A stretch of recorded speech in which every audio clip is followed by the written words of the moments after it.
propuestas harías tú en corto plazo para combatir esa crisis? Bueno, lo primero es decir que en Venezuela sí hay una crisis económica, pero que no es un caos total, como dicen en la prensa extranjera, que tiende a maximizar o a mentir, a tratar de decir cosas que no son de manera sensacionalista para tratar de vender más periódicos, tomar más audiencia, etcétera. Dicen que aquí, mientras más sensacionalista y más exagerada es la noticia, más venden. Entonces no, eso no tiene ninguna relación con lo que está sucediendo. Evidentemente hay escasez fuerte en varios rubros que no se consiguen porque ya lo hemos explicado, y además hay precios regulados que hacen que al empresario no le sea muy rentable vender las mercancías a ese precio, y por eso los empresarios venden menos. Eso es una explicación técnica que barre la estúpida idea de la guerra económica que algunas personas bolivarianas de manera honesta o de manera ingenua tienen en su cabeza. Lo otro, nosotros proponemos primero la Central Estatal Única de Importaciones para rescatar la renta petrolera, para salvar el petróleo, para salvar el dinero que se nos está fugando. Lo segundo es estatizar la banca nacional para quitarnos de encima la fraudulenta deuda interna pública en bolívares. Lo tercero sería fundamentalmente crear una Central Nacional Agrícola que permita relanzar el agro con alta escala, alta ciencia, alta tecnología y en manos estatales con obreros industriales y no con campesinos sueltos produciendo en pequeña escala, en minifundos o en conucos. Eso sería lo tercero. Lo cuarto, que también es fundamental, es una reforma fiscal, reforma tributaria bastante profunda que elimine o disminuya sensiblemente el IVA, coloque un impuesto al lujo y haga que en Venezuela se pague mucho más impuestos sobre la renta de lo que se paga. En Venezuela apenas se paga el 30-33% de impuestos sobre la renta y es muy fácil de eludirlo. Lo quinto, en eso, y con esto serían las 5 medidas centrales o fundamentales, sería la renegociación o suspensión de los pagos de la deuda externa. Por lo menos plantearse, no sé si un default, pero sí una auditoría profunda de la deuda y un cese momentáneo de pagos. Sin esas 5 medidas la crisis va a ser mucho más profunda, va a avanzar más, y por más que el gobierno negocie con los grandes factores de la burguesía local y devalúe la moneda, los mismos problemas se van a seguir acentuando. Porque Venezuela en este momento está pagando quizás junto con Argentina la deuda externa más cara del mundo. Sí, en Venezuela se paga un promedio de De los 15% bonos. en los bonos, en la deuda, 15% anual. Países como Colombia, que tienen una guerra civil, pagan 4. Países como Chile pagan 3. Es una política de locura de comprar más bonos entonces en el mercado internacional por parte del De gobierno de vender, Maduro. de vender bonos sí es una locura. Lamentablemente se tiene la idea rentista que hay 300.000 millones de barriles de petróleo y que el petróleo lo sana todo, que nos podemos endeudar a cualquier precio y que lo importante es salir del paso, pagar la nómina hoy, pagar a los obreros mañana, eh, no sé, dar un bono en diciembre. Se tiene una lógica cortoplacista verdaderamente terrible. Para aplicar esa propuesta que propone, como se llama, SIFO, tiene también el factor político. Sabemos que en las protestas violentas que han habido, principalmente han sido en los barrios lujosos, los barrios de la alta burguesía o burguesía mediana, en ciudades como Caracas, San Cristóbal. El pueblo como tal debe estar también organizado, consciente y de una u otra forma hacer como en Chile, que no lograron impedir el golpe de Estado en Chile en el año 73, pero se crearon comité de precios, comité de bases en los diferentes barrios. Ese trabajo político, ¿qué imagen nos da sobre eso?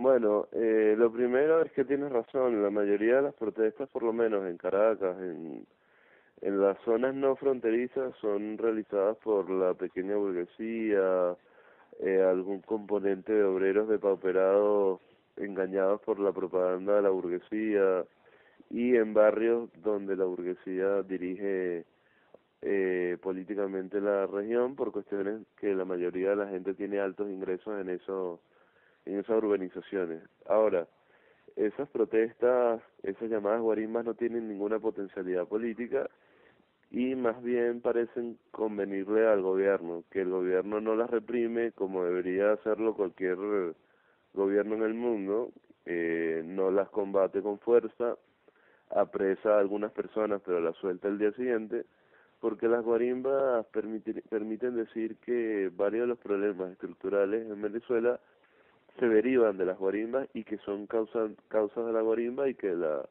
economía debería ir mejor si no la sabotearan tanto. O sea, el gobierno se Por la lava la mano con la guarimba. le sirve políticamente para lavarse las manos, para decir que, para victimizarse, para decir que las guarimbas son causantes de problemas económicos también, y por ahí salió algún ministro diciendo que las guarimbas han causado 15.000 millones de dólares en pérdida, y como ellos no las combaten, a medida que las guarimbas sigan produciéndose van a causar más pérdidas y van a tener una excusa bastante visible en las guarimbas. Dejan a los aquí hay gente, hay grupitos de 10, 15 personas que trancan una calle donde pasan 50.000 carros y el gobierno permite que tranquen la calle y no hace nada o hace muy poco, lo estrictamente necesario cuando ya llega al tope de la locura. Las guarimbas se han ido acompañando de acciones paramilitares y acciones de mercenarios que dotan de bombas molotov, queman autobuses e incluso matan gente, disparan con francotiradores a personas que quieren quitar los escombros que trancan la vía, las barricadas, y el gobierno ha sido sumamente blando con ellos, sumamente laxo y sumamente permisivo con esas acciones. Han quemado decenas de autobuses, de hospital, de ambulatorios, han quemado camiones, y prácticamente que hay muy pocas personas presas y las personas son rápidamente sacadas de la cárcel para que sigan haciendo esas actividades.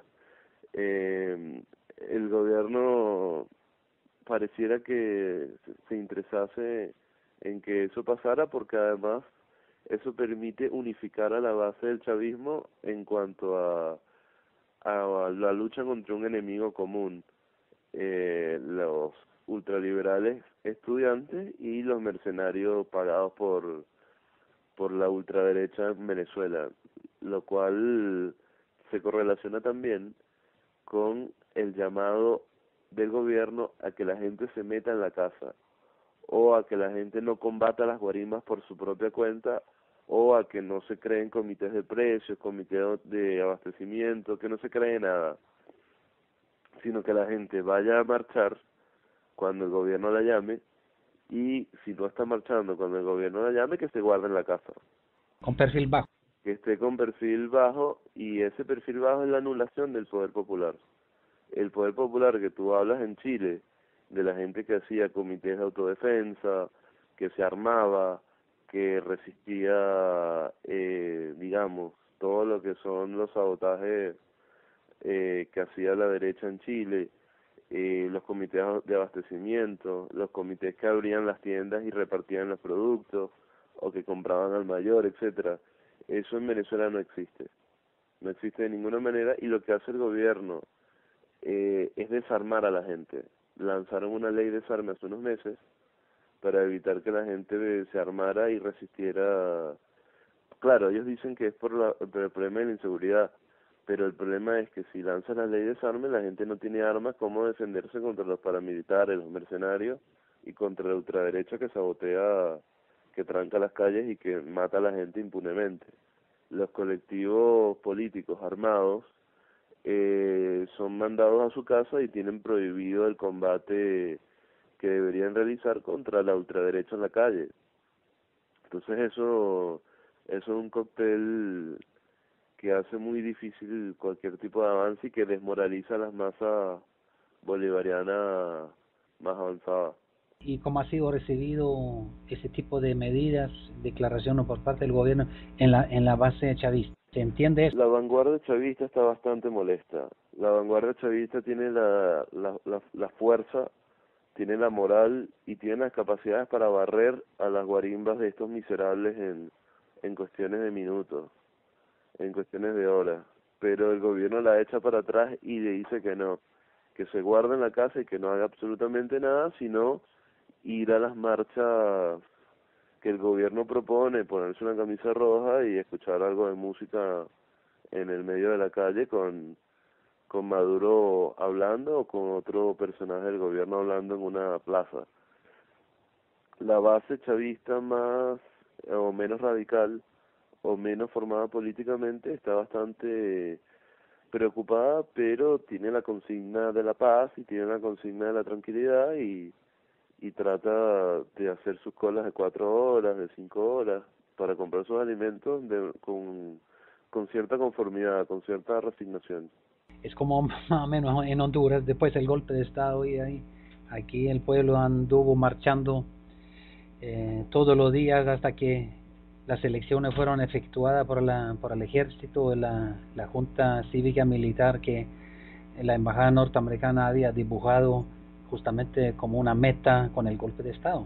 Claro, pero el problema es que en Honduras y Venezuela fue una situación totalmente distinta porque el gobierno tiene en sus manos los poderes públicos, la Asamblea Nacional, el Tribunal Supremo de Justicia, el Consejo Nacional Electoral, el Ejército y la Policía. Y tiene en sus manos los colectivos armados también, tiene en sus manos el pueblo de base, el pueblo que está poco organizado, pero que es un pueblo activo, que apoyaría con toda seguridad medidas contra los especuladores, los acaparadores, etcétera. Tiene todo. En Honduras no había nada. En Honduras había un ejército una junta militar dibujada por la CIA, la embajada estadounidense, no había armas, no había cómo combatir y un ejército formado en la Escuela de las Américas, no había posibilidades de hacer mucho. En Venezuela hay posibilidades de hacer todo, pero las direcciones bolivarianas no entienden que hay una vida más allá de los empresarios. Bueno, Manuel, te agradezco muchísimo y yo creo que seguramente vamos a tener motivo para hablar nuevamente dentro de poco cómo va la situación, el desarrollo de los acontecimientos en Venezuela que nos preocupa todo, ¿no? En todo caso, te envío un fuerte abrazo y no sé si quisiera agregar algo sobre este tema que hemos hablado hoy. No, yo creo que se ha dicho lo central y bueno, la cuestión es la cuestión es ser crítico con el gobierno, pero no ser antichavista y entender que la superación por izquierda de las limitaciones del chavismo viene desde la misma base radicalizada, organizada, formada y avanzada y constituida en vanguardia de lo mejor que tiene la base bolivariana.